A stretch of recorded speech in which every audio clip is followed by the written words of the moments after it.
Hello everyone, welcome to HVS studies. तो दोस्तों, आज की इस वीडियो में एक मोस्ट इंपॉर्टेंट टॉपिक रहेगा सोर्सेज ऑफ इंडियन कॉन्स्टिट्यूशन। जो हमारे इंडियन कॉन्स्टिट्यूशन में हमने कहीं और से कुछ चीज़ों को बोरो किया है, आज हम उसको पूरी डिटेल में कवर करने वाले हैं। मोस्ट इंपॉर्टेंट टॉपिक रहता है। अगर आप किसी भी एग्जाम की तैयारी कर रहे हैं तो ये वीडियो आपके एग्जाम्स के लिए काफ़ी ज़्यादा यूजफुल रहने वाली है। अगर आपको वीडियो पसंद आए, वीडियो को लाइक करें, शेयर करें और चैनल को ज़रूर सब्सक्राइब कर लें। इस वीडियो की PDF पाने के लिए हमारा टेलीग्राम ग्रुप रहेगा जिसका लिंक डिस्क्रिप्शन में प्रोवाइडेड है, आप उसको ज्वाइन कर सकते हैं। वहाँ पे आपको जो PDFs होंगी वो प्रोवाइड कराई जाती हैं। तो चलिए वीडियो को स्टार्ट करते हैं आज के हमारे पहले क्वेश्चन से। तो हमारा पहला क्वेश्चन है, we have borrowed the idea of preamble from the constitution of. हमने जो प्रस्तावना का विचार लिया है वो कौन से संविधान से लिया है, किस देश के संविधान से लिया है? तो इसमें हमारा करेक्ट आंसर हो जाएगा United States of America. USA जो कंट्री रहेगी, अमेरिका जो कंट्री रहेगी, वहां से हमने बोरो किया है आइडिया ऑफ प्रियम्बल को हमारे इंडियन कॉन्स्टिट्यूशन में। अगला क्वेश्चन है, we have borrowed the directive principle of state policy from the constitution of. तो हमने राज्य के नीति निर्देशक सिद्धांतों को किस संविधान से लिया है, किसके संविधान से लिया है? तो इसमें हमारा करेक्ट आंसर हो जाएगा आयरलैंड। जो आयरलैंड कंट्री रहेगी वहां से हमने बोरो किया है DPSP को, directive principle of state policy को। एक इंपॉर्टेंट चीज रहती है, इसके आर्टिकल जो रहते हैं डायरेक्ट DPSP के, वो आपसे एग्जाम्स में बहुत पूछे जाते हैं। अगर directive principle of state policy की बात करी जाए, अगर आपसे पार्ट पूछा जाए कि directive principle of state policy comes under which part of the Indian constitution, तो ये पार्ट 4 के अंडर आता है। कौन से आर्टिकल से? आर्टिकल 36 से लेके आर्टिकल 51 तक DPSP में आते हैं। आर्टिकल 36 में आती है definition of directive principle of state policy. 39A में आता है equal justice and free legal aid. 40 में आता है organisation of a village panchayat. 43 में living wages ETC for workers. और 40 वाला जो रहेगा ना, organisation of a village panchayat, ये एग्जाम्स में बहुत बार आपका रिपीट भी हुआ है। 43A में आता है participation of workers in the management of industry. 44 में आता है यूनिफॉर्म सिविल कोड, ये भी एग्जाम के लिए इंपॉर्टेंट क्वेश्चन है।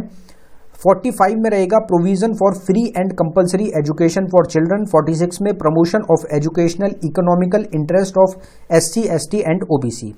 47 में duty of the state to raise the level of nutrition and the standard of living to improve public health. 48 में organisation of agriculture and animal husbandry. 49 में आता है हमारा protection of monument, places, object of natural importance. 50 में रहेगा separation of judiciary from the executive. 51 में आता है promotion of international peace and security. और आर्टिकल 51A में क्या आता है, अगर आपको पता है तो आप कमेंट बॉक्स में जरूर टाइप करें। अगला क्वेश्चन देखते हैं हमारा। अगला क्वेश्चन है, constitutional arrangement of Indian constitution is taken from. तो भारतीय संविधान में जो संवैधानिक व्यवस्था है वो हमने किस देश के कॉन्स्टिट्यूशन से लिया है? तो ये लिया है हमने कनाडा के कॉन्स्टिट्यूशन से। Nomination of members of Rajya Sabha by the president is taken from the constitution of. तो राष्ट्रपति के द्वारा राज्यसभा के जो सदस्य को नामित किया जाता है, ये हमने प्रोसेस को कहां से लिया है? तो इसमें हमारा करेक्ट आंसर हो जाएगा आयरलैंड। इस चीज को भी हमने आयरलैंड की कंट्री से ही बोरो किया है। आप सबको पता होगा कि प्रेसिडेंट के द्वारा राज्यसभा में कितने लोगों को नॉमिनेट किया जाता है? तो टोटल 12 मेंबर्स को, 12 लोगों को नॉमिनेट किया जाता है प्रेसिडेंट के द्वारा राज्यसभा में। एग्जाम के लिए मोस्ट इंपॉर्टेंट क्वेश्चन है, आपसे मेंबर्स की जो संख्या है वो पूछी जाती है। तो 12 मेंबर्स हो जाएगा। लोकसभा में 2 एंग्लो इंडियंस को नॉमिनेट करते थे, लेकिन अमेंडमेंट करके उस चीज को अब हटा दिया गया है। अगला क्वेश्चन है, we have borrowed the concept of judicial review from the constitution of. तो हमने न्यायिक समीक्षा की अवधारणा किस संविधान से ली है? तो इसमें हमारा correct answer United States of America ही हो जाएगा। अगले क्वेश्चन पे बढ़ने से पहले हम आपको बताना चाहते हैं कि सिर्फ 79 रुपीज में आपको एक ईबुक प्रोवाइड कराई जा रही है। इसमें आपको टोटल 19 टॉपिक्स मिल रहे हैं। कुछ स्टैटिक जीके के टॉपिक्स हैं और कुछ करंट अफेयर 2022 के टॉपिक्स हैं। ये सब आपके वही टॉपिक्स हैं जिनसे एग्जाम्स में सबसे ज्यादा क्वेश्चन पूछे जाते हैं। और अगर आपका 2023 में कोई भी SSC का एग्जाम है तो ये गेम चेंजर ईबुक रहेगी आपके एग्जाम्स के लिए।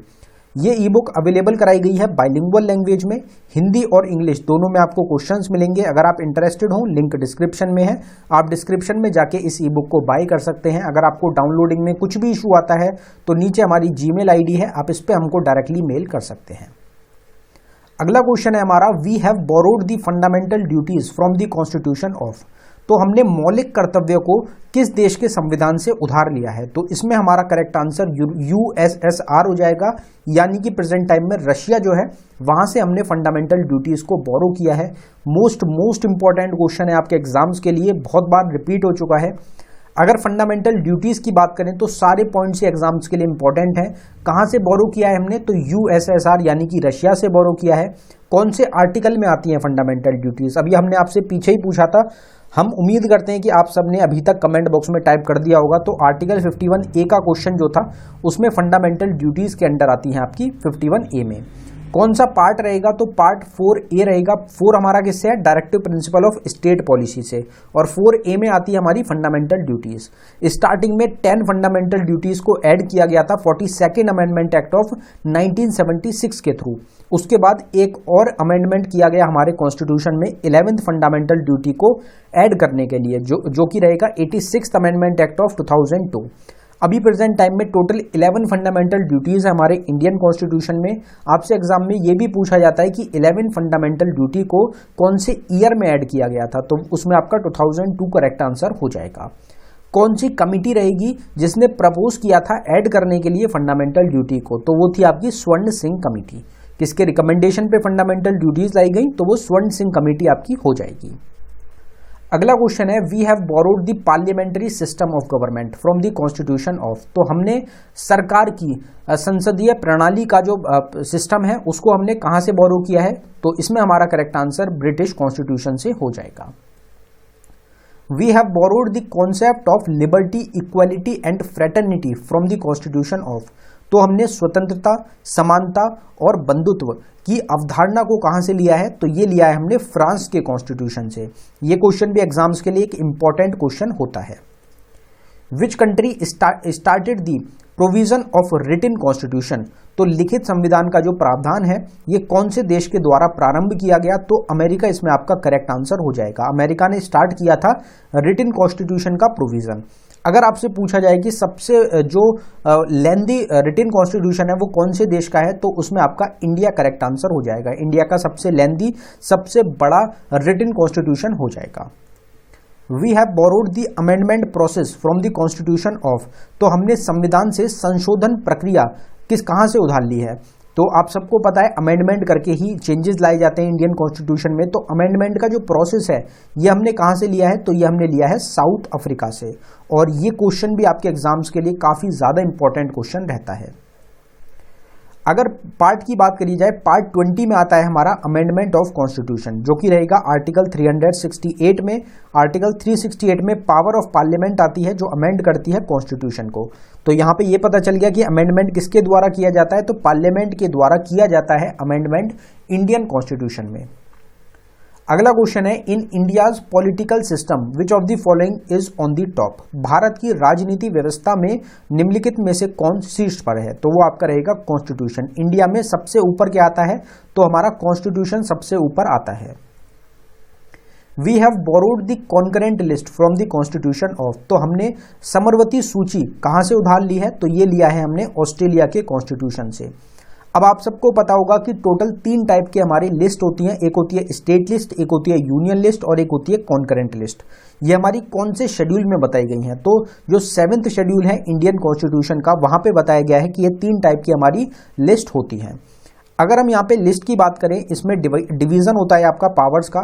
तो एक बार देख लेते हैं किस कौन सी चीजें कौन सी लिस्ट में आती हैं। तो एग्रीकल्चर आता है हमारा स्टेट लिस्ट में, डिफेंस आता है यूनियन लिस्ट में, रेलवेज आता है यूनियन लिस्ट में, पब्लिक हेल्थ और सैनिटेशन आता है स्टेट लिस्ट में, बैंकिंग यूनियन लिस्ट में, फॉरेस्ट आता है कॉन्करेंट लिस्ट में, ट्रेड यूनियन, इंडस्ट्रियल और लेबर डिस्प्यूट कॉन्करेंट लिस्ट में, इंडस्ट्रीज आती हैं स्टेट लिस्ट में, economic and social planning concurrent list में, एजुकेशन कॉन्करेंट लिस्ट में, bankruptcy and insolvency concurrent list में, बैटिंग और गैम्बलिंग स्टेट लिस्ट में, फिशरीज स्टेट लिस्ट में, और पंचायत राज सिस्टम जो है हमारी जो पंचायत है वो आपकी स्टेट लिस्ट के अंडर आती है। तो ये आपके कुछ इंपॉर्टेंट क्वेश्चंस हो जाएंगे लिस्ट से रिलेटेड। We have borrowed the provision of single citizenship from the constitution of. तो एकल नागरिकता का जो प्रावधान है ये हमने कहां से बोरो किया है? तो इसमें हमारा करेक्ट आंसर ब्रिटिश हो जाएगा। अब जो हमारी सिटीजनशिप रहती है, सिंगल सिटीजनशिप का मतलब क्या रहेगा कि अगर आपके पास इंडिया की सिटीजनशिप है तो आप किसी और कंट्री की सिटीजनशिप नहीं ले सकते। अगर आप किसी और कंट्री की सिटीजनशिप लेते हैं तो इंडिया की जो आपकी सिटीजनशिप रहेगी वो खत्म हो जाएगी। तो ये प्रोविजन है सिंगल सिटीजनशिप का हमारे इंडियन कॉन्स्टिट्यूशन में। We have borrowed the cabinet governing system from the constitution of, तो हमने कैबिनेट गवर्निंग सिस्टम के संविधान से उधार लिया है। तो इसमें हमारा करेक्ट आंसर हो जाएगा ब्रिटेन। जो ब्रिटिश कॉन्स्टिट्यूशन है, यहाँ पे आपको यूके मिल सकता है, ब्रिटिश मिल सकता है, ब्रिटेन मिल सकता है, इंग्लैंड मिल सकता है, सब एक ही रहेंगे आपके। कैबिनेट गवर्निंग सिस्टम हमने यहाँ से बोरो किया है। Which is the biggest single source of the Indian constitution, तो भारतीय संविधान का जो सबसे बड़ा एकल स्रोत है वो कौन सा रहेगा, तो वो हमारा गवर्नमेंट ऑफ इंडिया एक्ट 1935 हो जाएगा। We have borrowed the division of power between union and state from the constitution of, तो हमने संघ और राज्य के बीच शक्ति का विभाजन किसके संविधान से उधार लिया है, तो ये रहेगा हमारा कनाडा के कॉन्स्टिट्यूशन से। जो हमारी स्टेट्स हो गई और जो यूनियन हो गई उनके बीच में जो पावर्स डिवाइड करी गई हैं उसका जो प्रोसेस है, जो वो पावर्स का डिवीजन है, वो हमने कनाडा के कॉन्स्टिट्यूशन से बोरो किया है। We have borrowed the emergency provision from the constitution of, तो हमने संविधान से आपातकालीन प्रावधानों को उधार लिया है। कहां से लिया है, कौन से देश से, तो हमारा आंसर हो जाएगा जर्मनी। जर्मनी जो देश है वहां से हमने इमरजेंसी का जो प्रोविजन है हमारा उसको बोरो किया है। अगर हम इमरजेंसी की बात करें तो इंडिया में जो इंडियन कॉन्स्टिट्यूशन में इमरजेंसी का बताया गया है वो कौन से आर्टिकल्स में रहता है, पहले आप पार्ट को याद रखें। तो पार्ट 18 में आती है हमारी इमरजेंसी। कौन से आर्टिकल से, आर्टिकल 352 से आर्टिकल 360 तक। 352 में हमारा नेशनल इमरजेंसी के बारे में बताया गया, आर्टिकल 356 में स्टेट इमरजेंसी के बारे में, और आर्टिकल 360 में फाइनेंशियल इमरजेंसी हमारी आती है। तो ये तीन मोस्ट इंपॉर्टेंट जो हमारी इमरजेंसी लगती है इंडिया में उनके बारे में बताया गया है। अगला क्वेश्चन है, we have borrowed the equal protection of law from the constitution of, तो हमने कानून के समान संरक्षण के किसके कॉन्स्टिट्यूशन से लिया है, किसके संविधान से उधार लिया है, तो ये रहेगा हमारा अमेरिका के कॉन्स्टिट्यूशन से। We have borrowed the joint sitting of both houses of parliament from the constitution of, तो हमने संसद के दोनों सदनों की संयुक्त बैठक किसके संविधान से ली है, तो ये ली है हमने ऑस्ट्रेलिया के कॉन्स्टिट्यूशन से। दोनों हाउसेज कौन होते हैं, तो पार्लियामेंट के जो दो हाउसेज होते हैं आपके, लोकसभा और राज्यसभा, तो इन दोनों की जॉइंट मीटिंग होती है। इसको कौन बुलाता है, इसको प्रेसिडेंट के द्वारा बुलाया जाता है, जॉइंट सिटिंग को, जॉइंट मीटिंग को दोनों हाउसेज की। आपसे कुछ क्वेश्चन पूछा जाता है कि जॉइंट सिटिंग जो होती है पार्लियामेंट की या फिर बोथ हाउसेज की, उसको लीड कौन करता है, उसका चेयरमैन कौन होता है, तो लोकसभा के जो स्पीकर होते हैं वो हेड होते हैं आपके जॉइंट मीटिंग के, जॉइंट सेशन के, जॉइंट सिटिंग के। अभी प्रेजेंट टाइम में कौन रहेंगे, लोकसभा के स्पीकर कौन रहेंगे, तो वो आपके रहेंगे प्रेजेंट टाइम में ओम बिरला। राज्यसभा के चेयरमैन कौन है, तो वाइस प्रेसिडेंट चेयरमैन होते हैं राज्यसभा के, जो कि अभी प्रेजेंट टाइम में रहेंगे जगदीप धनखड़। 2023 की जून की अभी हम बात कर रहे हैं। अगला क्वेश्चन है, we have borrowed the right of supreme court from the constitution of, तो सर्वोच्च न्यायालय जो है भारत का, उसके अधिकार किसके संविधान से हमने उधार लिए हैं, तो ये हमने अमेरिका के कॉन्स्टिट्यूशन से लिया है कि सुप्रीम कोर्ट के पास क्या क्या पावर होती हैं, क्या क्या अधिकार होते हैं। We have borrowed the equality before law from the constitution of, तो कानून के समक्ष समानता कहां से उधार लिया है हमने, तो ये इंग्लैंड, ब्रिटिश कॉन्स्टिट्यूशन से हमने बोरो किया है। Concept of all power to parliament is given by which country, तो संसद को सभी शक्तियों की अवधारणा किस देश द्वारा दी गई है, तो इसमें हमारा करेक्ट आंसर हो जाएगा इंग्लैंड। जो पार्लियामेंट होता है उसके पास हर चीज की पावर होती है। अगर आपको अमेंडमेंट करना है तो पार्लियामेंट के पावर का यूज किया जाएगा, पार्लियामेंट के थ्रू ही उसको किया जा सकता है। अगर किसी भी ऑफिशियल को हटाना है तो वो पार्लियामेंट के थ्रू किया जाता है। किसी नए बिल को लाना है तो वो पार्लियामेंट के थ्रू होता है। किसी एक्ट को पास करना है, किसी बाउंड्री या फिर किसी स्टेट में कुछ चेंजेस करने हैं, वो हमारा पार्लियामेंट के द्वारा किया जाता है। तो सारी पावर्स जो रहेंगी ज्यादातर वो आपकी पार्लियामेंट के पास होती हैं। तो ये हमने इंग्लैंड से बोरो किया है। We have borrowed the impeachment of president from the constitution of, तो हमने राष्ट्रपति के महाभियोग को किसके संविधान से उधार लिया है, तो इसमें हमारा करेक्ट आंसर अमेरिका हो जाएगा। अमेरिका के कॉन्स्टिट्यूशन से लिया है हमने प्रेसिडेंट को हटाने का जो प्रावधान है। अब ये आर्टिकल इंपॉर्टेंट रहता है आपका, तो प्रेसिडेंट जो आते हैं वो पार्ट 5 में हमारे आते हैं यूनियन में, आर्टिकल 52 से आर्टिकल 151 तक रहेंगे यूनियन। जिसमें प्रेसिडेंट से रिलेटेड कुछ हमारे आर्टिकल्स होते हैं, जिसमें आर्टिकल 52 में बताया गया है कि भारत में प्रेसिडेंट होने चाहिए। 53 में एग्जीक्यूटिव पावर्स जो होती हैं यूनियन की वो प्रेसिडेंट के पास होती हैं। 54 में आता है इलेक्शन ऑफ प्रेसिडेंट। 56 में टर्म और office of president.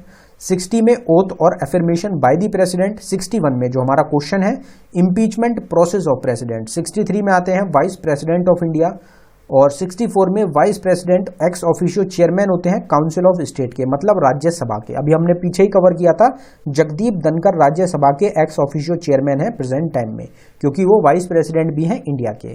Present time में प्रेसिडेंट कौन है इंडिया की, तो वो हो जाएंगी द्रौपदी मुर्मू, जो कि इंडिया की पहली महिला ट्राइबल प्रेसिडेंट भी रहेंगी। आर्टिकल 66 में आता है इलेक्शन ऑफ वाइस प्रेसिडेंट। 72 में पार्डनिंग पावर ऑफ प्रेसिडेंट। 74 में council of ministers to aid and advise president. अगला क्वेश्चन है we have borrowed the post of vice president from the constitution of. तो आर्टिकल तो हमने अभी पीछे ही कवर किया वाइस प्रेसिडेंट का। अब यहाँ पे आपसे ये पूछा जा रहा है कि राष्ट्रपति का जो पद है वो हमने किसके संविधान से लिया है, तो वो हमारा अमेरिका से ही आपका लिया गया है। We have borrowed the freedom of trade, commerce and intercourse from the constitution of। तो हमने व्यापार, वाणिज्य और संभोग की स्वतंत्रता किसके संविधान से उधार ली है, तो ये लिया गया है हमने ऑस्ट्रेलिया के कॉन्स्टिट्यूशन से। We have borrowed the federation with a strong center from the constitution of which country। तो सशक्त केंद्र वाला महासंघ हमने किस देश से उधार लिया है संविधान से, तो ये हमारा कनाडा के कॉन्स्टिट्यूशन से हमने बोरो किया है।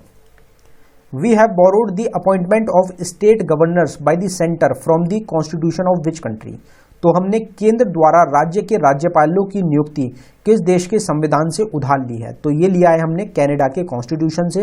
आप सबको पता होगा कि स्टेट में जितने भी आपके गवर्नर्स रहेंगे, स्टेट या फिर यूनियन टेरिटरी के जो गवर्नर्स या लूटिनेंट गवर्नर्स होते हैं, उनको अपॉइंट कौन करता है, तो उनको प्रेसिडेंट के द्वारा अपॉइंट किया जाता है। जिस तरीके से प्रेसिडेंट यूनियन के रिप्रेजेंटेटिव होते हैं, जो सेंटर के रिप्रेजेंटेटिव होते हैं, वो कौन होता है, तो वो प्रेसिडेंट होते हैं। इसी तरीके से अगर स्टेट की बात करी जाए तो स्टेट के प्रेसिडेंट के रिप्रेजेंटेटिव, प्रेसिडेंट की तरफ से रिप्रेजेंटेटिव कौन होता है, तो वो गवर्नर होते हैं। अगर आपका प्रेसिडेंट रूल इंपोज किया जाएगा किसी स्टेट पे, तो वहां के जो गवर्नर होंगे वो प्रेसिडेंट के अंडर उस स्टेट को संभालते हैं। तो प्रेसिडेंट के ही रिप्रेजेंटेटिव होते हैं गवर्नर्स। प्रेसिडेंट के द्वारा जितने भी बड़े पद रहेंगे, हमारे गवर्नर्स हो गए, चीफ मिनिस्टर्स हो गए, प्राइम मिनिस्टर हो गए, यूनियन कैबिनेट मिनिस्टर्स हो गए, बाकी हमारे काउंसिल के मिनिस्टर्स जो हो गए, कॉम्प्ट्रोलर एंड ऑडिटर जनरल हो गए, अटॉर्नी जनरल हो गए, इलेक्शन कमिश्नर हो गए, ये सब आपकी कौन अपॉइंट करता है, ये प्रेसिडेंट के द्वारा अपॉइंट किए जाते हैं। तो ये क्वेश्चंस भी एग्जाम में बहुत पूछे जाते हैं आपके। फिर अगला क्वेश्चन है we have borrowed the advisory jurisdiction of the supreme court from the constitution of which country.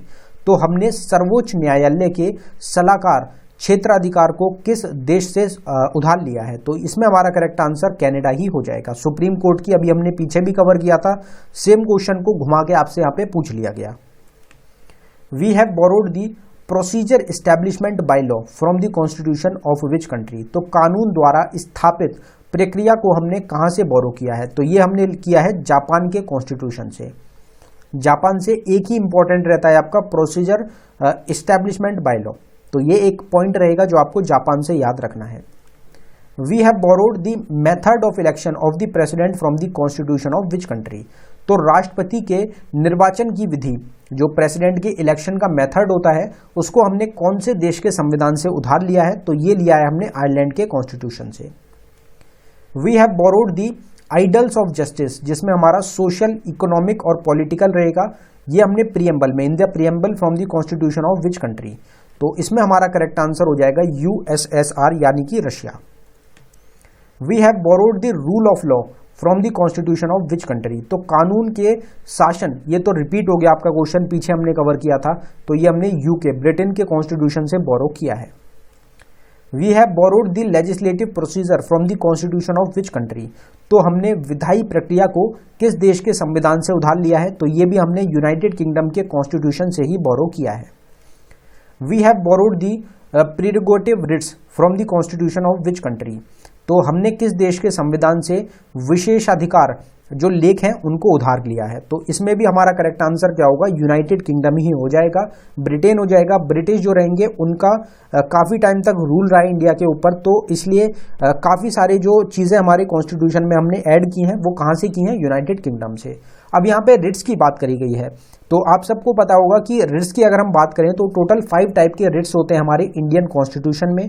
आपसे एग्जाम्स में पूछे भी जाते हैं, तो पांचों के नाम आपको याद रखने हैं। पहला रहेगा हैबिस कॉर्पस, एक होता है मैंडेमस, एक होता है सर्टियोररी, एक होता है क्यो वारंटो और एक होता है प्रोहिबिशन। ये टोटल हमारे 5 टाइप के रिट्स होते हैं, पांचों के नेम आपको ध्यान रखने हैं। अगला क्वेश्चन है हमारा, we have borrowed the bicameralism from the constitution of which country. तो हमने द्विसदनीय व्यवस्था को किस देश के संविधान से उधार लिया है, तो ये हमने लिया है यूनाइटेड किंगडम के ही कॉन्स्टिट्यूशन से, ब्रिटिश कॉन्स्टिट्यूशन से। We have borrowed the fundamental rights from the constitution of which country. मौलिक अधिकार हमने किस देश के संविधान से उधार लिए हैं। ये भी काफी ज्यादा इंपॉर्टेंट आपका क्वेश्चन है, फंडामेंटल राइट्स को डिटेल में कवर करेंगे। पहले आंसर देख लेते हैं, तो इसका आंसर हो जाएगा हमारा यूनाइटेड स्टेट्स ऑफ अमेरिका। अगर फंडामेंटल राइट्स आपसे पूछे जाएं तो हमने यूनाइटेड स्टेट्स ऑफ अमेरिका से बोरो किया है। अगर फंडामेंटल ड्यूटीज पूछी जाएं तो वो हमने यूएसएसआर रशिया से बोरो किया है। अब यहाँ पे हम बात करते हैं फंडामेंटल राइट्स की। तो फंडामेंटल राइट्स को हमने बोरो कहाँ से किया, यूएसए से। 12 आर्टिकल से लेके 35 आर्टिकल्स तक फंडामेंटल राइट्स आते हैं। टोटल 6 पार्ट्स में डिवाइड किया गया है फंडामेंटल राइट्स को, जिसमें हमारा राइट टू इक्वालिटी में आता है आर्टिकल 14 से आर्टिकल 18 तक। राइट टू फ्रीडम में आर्टिकल 19 से 22 तक रहेंगे। राइट अगेंस्ट एक्सप्लॉयटेशन में आर्टिकल 23 और 24 आता है। Right to freedom of religion article 25 से 28 रहेंगे। कल्चरल एंड एजुकेशनल राइट्स में आर्टिकल 29 और आर्टिकल 30 आते हैं। और राइट टू कॉन्स्टिट्यूशनल रेमेडीज में आर्टिकल 32 आता है। और आर्टिकल 32 को ही हार्ट एंड सोल बोला गया था इंडियन कॉन्स्टिट्यूशन का डॉक्टर BR अम्बेडकर के द्वारा। फिर एक और था हमारा, स्टार्टिंग में 7 फंडामेंटल राइट्स थे। जो 7th रहेगा राइट टू प्रॉपर्टी, इसको डिलीट कर दिया गया था फंडामेंटल राइट से 44th अमेंडमेंट एक्ट ऑफ 1978 के थ्रू। तो ये सब हमारे कुछ इंपॉर्टेंट फंडामेंटल राइट्स हैं जो आपसे एग्जाम्स में नॉर्मली बहुत पूछे जाते हैं। अगला क्वेश्चन है हमारा, we have borrowed the removal of supreme court and high court जजेस from the constitution of which country. तो सुप्रीम कोर्ट और हाई कोर्ट के जजेस को हटाने की बात हमने किस देश के संविधान से उधार ली है, तो इसमें हमारा करेक्ट आंसर हो जाएगा यूनाइटेड स्टेट्स ऑफ अमेरिका। अगर हमको सुप्रीम कोर्ट के जो जजेस हैं उनको रिमूव करना है या फिर हाई कोर्ट के जजेस को रिमूव करना है, तो प्रोसेस जो फॉलो किया जाता है यूएसए में, उसी को हमने इंडियन कॉन्स्टिट्यूशन में भी बोरो कर लिया है। अगर हम बात करें कि सुप्रीम कोर्ट के जो रिटायरमेंट एज होती है, जजेस की जो रिटायरमेंट एज होती है वो कितने ईयर्स की होती है, तो वो होती है 65 ईयर्स की। आपको याद रखनी है 65 ईयर्स जो होती है ये रिटायरमेंट एज होती है सुप्रीम कोर्ट के जजेस की। अगर आपसे हाई कोर्ट के जजेस की पूछ ली जाए तो इसमें काफ़ी कंफ्यूजन हो जाता है लोगों को, स्टूडेंट्स को। तो हाई कोर्ट के जजेस की जो रिटायरमेंट एज होती है वो होती है 62 ईयर्स की। तो ये आपको ध्यान रखनी है, हाई कोर्ट की 62, सुप्रीम कोर्ट की 65। अभी प्रेजेंट टाइम में सुप्रीम कोर्ट के हमारे चीफ कौन है, जो हमारे CJI हैं, चीफ जस्टिस ऑफ इंडिया, वो कौन है, तो आपका करेक्ट आंसर क्या रहेगा, DY चंद्रचूड़। DY चंद्रचूड़ क्या है, प्रेजेंट टाइम में हमारे चीफ जस्टिस हैं इंडिया के। अगला क्वेश्चन है, we have borrowed the election of members of Rajya Sabha from the constitution of which country. तो राज्यसभा के जो सदस्यों का चुनाव होता है ये हमने किस देश के संविधान से उधार लिया है, तो ये हमने लिया है साउथ अफ्रीका के कॉन्स्टिट्यूशन से। We have borrowed republic from the constitution of which country. तो हमने गणतंत्र का जो प्रोसेस है उसको कौन से देश के संविधान से उधार लिया है, तो ये हमने फ्रांस के कॉन्स्टिट्यूशन से लिया है। We have borrowed ideals of liberty, equality and fraternity in the preamble from the constitution of which country. तो ये क्वेश्चन आपका शायद रिपीट हो गया, 2 क्वेश्चन रिपीट हो गए आपके। हमने प्रस्तावना में स्वतंत्रता, समानता और बंधुत्व के आदर्श किस देश से के संविधान से लिए हैं, तो इसमें हमारा करेक्ट आंसर आप सबको पता है फ्रांस का कॉन्स्टिट्यूशन रहेगा, जहां से हमने बोरो किया है। अब यहाँ पे 2 हमारे क्विज के क्वेश्चंस हैं जिनके आंसर आप सभी को कमेंट बॉक्स में टाइप करने हैं। हमने ऑलरेडी इन क्वेश्चंस को कवर किया है आज की वीडियो में। अगर आपको आंसर नहीं पता तो आप वीडियो को दोबारा देख सकते हैं, आपको आंसर मिल जाएगा। तो हमारा पहला क्विज का क्वेश्चन है, we have borrowed the idea of preamble from the constitution of. हमने प्रस्तावना का विचार किसके संविधान से उधार लिया है, तो गिवन ऑप्शंस में से जो भी आपका इस क्वेश्चन का करेक्ट आंसर है आप उसको जरूर कमेंट बॉक्स में टाइप कर दें। जो हमारा दूसरा क्विज का क्वेश्चन है वो है we have borrowed the directive principle of state policy from the constitution of. तो हमने राज्य के नीति निर्देशक सिद्धांत को किसके संविधान से उधार लिया है। तो इस क्वेश्चन का आंसर भी आप सभी को कमेंट बॉक्स में टाइप करना है। पार्ट 4 में हमारा directive principle of state policy आती है आर्टिकल 36 से आर्टिकल 51 तक। तो ये हमने पीछे ही कवर किया था, फुल डिटेल में सारे आर्टिकल्स भी कवर किए थे। आप स्टार्टिंग में देख सकते हैं, आपको आंसर मिल जाएगा। दोनों के आंसर्स आपको कमेंट बॉक्स में टाइप करने हैं। अगर आपको वीडियो अच्छी लगी हो तो वीडियो को लाइक करें, शेयर करें, चैनल को जरूर सब्सक्राइब करें। अगर आपको ई बुक बाय करनी हो तो ई बुक का लिंक डिस्क्रिप्शन में प्रोवाइडेड है, आप डिस्क्रिप्शन में जाके ई बुक को बाय कर सकते हैं। इसी तरीके की और टॉपिक की वीडियोस देखने के लिए एक सेपरेट आपको प्लेलिस्ट मिलेगी जिसका लिंक डिस्क्रिप्शन में है, ऑल स्टैटिक जीके टॉपिक के नाम से। उसमें आपको सारे टॉपिक्स की जितने भी हम टॉपिक्स रहेंगे 250 से ज़्यादा 250 से ज़्यादा वीडियो आपको मिल जाएंगी उस प्लेलिस्ट में। सारे टॉपिक्स को हम वहाँ पे कवर कर रहे हैं, तो आप उस प्लेलिस्ट को देख सकते हैं, लिंक डिस्क्रिप्शन में प्रोवाइडेड है। पीडीएफ के लिए फ्री में इसकी आज की जो हमारी वीडियो है इसको पाने के लिए जो हमारा लिंक रहेगा आपको टेलीग्राम ग्रुप का, आप उसको ज्वाइन कर ले। वहाँ पे आपको सारी जो पीडीएफ्स होती हैं वो फ्री में प्रोवाइड कराई जाती हैं। धन्यवाद।